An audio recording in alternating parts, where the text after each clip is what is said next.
Sitting at her workstation and texting is a woman identified as Athena. Her friends start chatting about the manor and the hunt while she's texting them and exchanging memes. Asking whether he would like something to eat, a stewardess leans over to a man. He looks at her list of items that can only be prepared in a kitchen and shows no interest in caviar. He makes a snide comment and requests champagne when the hostess informs him of this. A man unexpectedly wanders inside, frightening her and the others as she goes to get it and returns to pour it. When the champagne guy announces that one of them is awake, an elderly man who purports to be a doctor leaps to his feet. To the surprise of everyone there, he makes the staggering guy lie down on towels before stabbing him. The man throws a bottle around, thinking he's dead, until Athena enters and stabs him with her shoe. It is mentioned by the others that it hasn't even begun yet. There is no tenderness in battle, adds Athena, wiping the sole of her shoe. The older man pulls the staggering man into a different portion of the aircraft. Regretfully, the blonde woman he contacts is asleep when he calls for assistance while he is still alive. The same woman wakes up outside later, unable to remove the gag from her lips. As she gets up, she notices another woman forming a makeshift compass across a river with a gag. The woman gives her a fleeting acknowledgement before turning to go as a male passes by behind the first woman. She goes with him to a field that has a huge crate in the center of it. It shows a couple more people coming toward the box. The man proceeds to open it, despite one of them telling him it's a trap. The others remain hidden. A pig darts out as soon as he opens the crate. Upon peering inside, he discovers a rack with a number of weapons. The blonde from earlier is among the folks in the field who move toward the crate. Helping one of the people out of it, she discovers the gag keys. What is going on is unknown. All of them run for cover when suddenly someone opens fire on them. When the blonde is shot, she appears to have avoided a bullet. Although he is also killed, one of the field personnel fires in the direction of the previous gunfire source. Still hidden are the others. One of the guys goes to aid a woman who has run out and fallen into a ditch, only to discover that she has been impaled, but is still alive. He picks her up, and as they take off, he unexpectedly treads on a landmine. They blow up. One more man escapes the shooting unharmed. He approaches a fence. He nearly shoots the guy who comes closer, but it's the one who opened the package. Another two sprint in their direction. All of them, aside from the container man, jump the fence. After taking a spear wound, he chooses to confront his assailants, only to be slain a short while later. The other three manage to get away and reach a gas station. The couple who owns the place believes that the individuals are robbing it. The man in the blue shirt tells them he only wants to know where he is and doesn't want their money. They tell him that he's in the state of Arkansas. When he begs for the phone to call the police, they tell him they'll find out who called and would arrive shortly. After eating a cookie, the woman chokes on it as if it were poisoned. The pair suddenly dons gas masks and launches a smoke grenade at them. Before Blue Shirt can shoot them, the man murders him first. They use the grenade to choke the second person before killing him as well. The gas station is vented by the woman. They later clean it up and get rid of the corpses. The woman becomes upset upon realizing that the blue shirt is wearing a wedding band. Her spouse assures her that it is irrelevant because he is an evil man who likely even uses the N-word. When they hear a call on the radio, the couple gets into a heated argument about the nuances of racism. After they reveal who they were able to kill to the woman on the other end, she alerts them to the arrival of another hunted person. She approaches the petrol station, finds it prepped, and enters to find everyone inside ready and smiling. After requesting a carton of smokes and receiving her emergency funds, Crystal queries her current condition of affairs. As the woman gives her change, she responds, but Crystal senses a problem and attacks them. She kills the husband and then the wife after grabbing the shotgun from beneath the counter. After checking the gas station and discovering the bodies, Crystal goes to get some ammunition and elastic bands. She exits the station, leaving her jacket behind. She moves to investigate the truck that is in front of them. She first notices that the plates are phony since Croatian ones are visible underneath. Next, she discovers a tripwire that links the device with the door. After snatching the radio when she hears the others talking, she hides in the bushes. They can't find the pair from the station, so they're searching for her. Someone shoots down the drone that they sent to investigate the station. As he approaches the vehicle, Crystal stops him and informs him that the drone is rigged. The man who shot it then reappears, shattering the drone even further. She informs him that he effectively informed them that they were at the petrol station by shooting the drone, and he proceeds to move in the direction of the train tracks she had previously noticed. The man comes after her. He shares with her his theory as to why they are there. They are being pursued. He seems to have read an article about a group of liberal elites who abduct people and hide them in a manor in order to pursue their targets. Crystal finds his theory hard to accept. She tells the man to sprint so they can catch up to the train when she hears it coming. A group of immigrants is hiding when they board the train, that they are crisis actors. the man claims, and they are not real. They are not fluent in English either. Once again, Crystal doesn't feel that his theories are valid. The military police check the cabins as the train abruptly comes to an end. The man, Crystal, and the immigrants all turn themselves in. The man chooses to inform an officer that they are both Americans and that the refugees are actually crisis actors while the cops are frisking them. When one of the immigrants speaks to the man in American accented fluent English, the officers who don't speak the language disengage. The guy is really scared when he says they don't believe him. He is told to calm down by the immigrant, who points him that he is the only actor. While everyone else hides, the man attacks him and places a grenade in his pants. The man loses it. Crystal is then being transported to a camp for refugees in a vehicle. She is led to an officer there where he requests her paperwork. She asks where she is,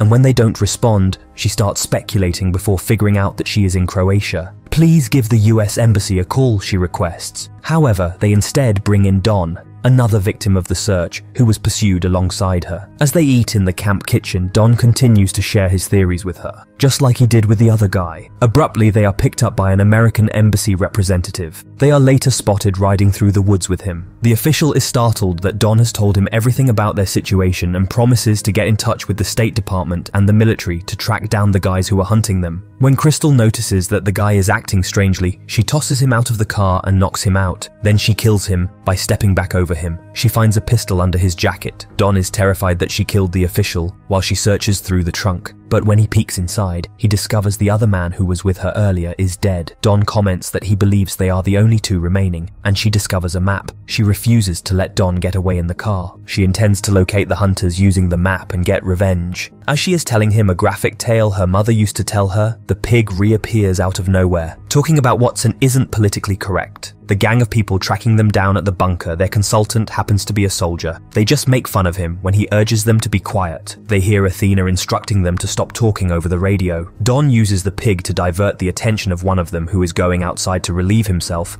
and Crystal murders him when he reaches a tree. The party hears commotion outside the bunker. Their actions hardly follow the orders given to them by the military. Fear gripping them all, they shoot the pig to death when Don lets it fall inside. When Crystal unexpectedly kills one of the men and starts shooting at the others, the woman is furious because they killed the pig. She stabs the soldier till he is rendered unconscious. She engages in combat with another man over a weapon, but he removes the ammunition. She fires him after discovering another round in the chamber. She then moves to the remaining sharpshooter and takes his life as well. Just when she believes she has them all figured out, the soldier tackles her, and they start fighting. Without killing him, Crystal hits him with a pipe she takes out of the ceiling. The woman refers to her as a hick and is still alive. Crystal picks up a gun and goes to shoot her when Don shows up. When he discovers a gun, Crystal advises him to question the woman about why they were torturing them. Don intervenes, stating that she is a lady and should be spared after she provides a foolish response, which makes Crystal want to kill her. When the woman responds negatively to Crystal's question about whether she should be shown mercy only because she is a woman, Crystal shoots her. As Don panics, Athena's voice can be heard on the radio. She asks him if he has Crystal and then points a rifle at him. Athena keeps asking him what's going on over the radio, and he responds that he's not one of them. Don begs her not to trust the woman on the radio, but she shoots him nonetheless, telling him to kill Crystal. When Athena learns that Don has passed away, Crystal is sent to come get her. Before asking the soldier where Athena is, Crystal strikes up a polite chat with him while seated next to him. He informs her where she is hiding when she tells him she won't give up and pressures his wound. He provides her all the details, but he also warns her that Athena spent months getting ready for the hunt. He is also killed by Crystal. 2 employees of the company are waiting for Athena in her office as we are taken back in time to a year ago. Her text message regarding the hunt is discussed. Although she clarifies that it was a joke, they inform her that some people think it is real. With laughter, Athena. The man is adamant though, telling her that she must resign from her post and describing it as a potential PR catastrophe. She requests a list of all the people who have come up with the conspiracy notion that she is hunting humans. In a second flashback, the organization is selecting the participants for the quest 8 months in advance.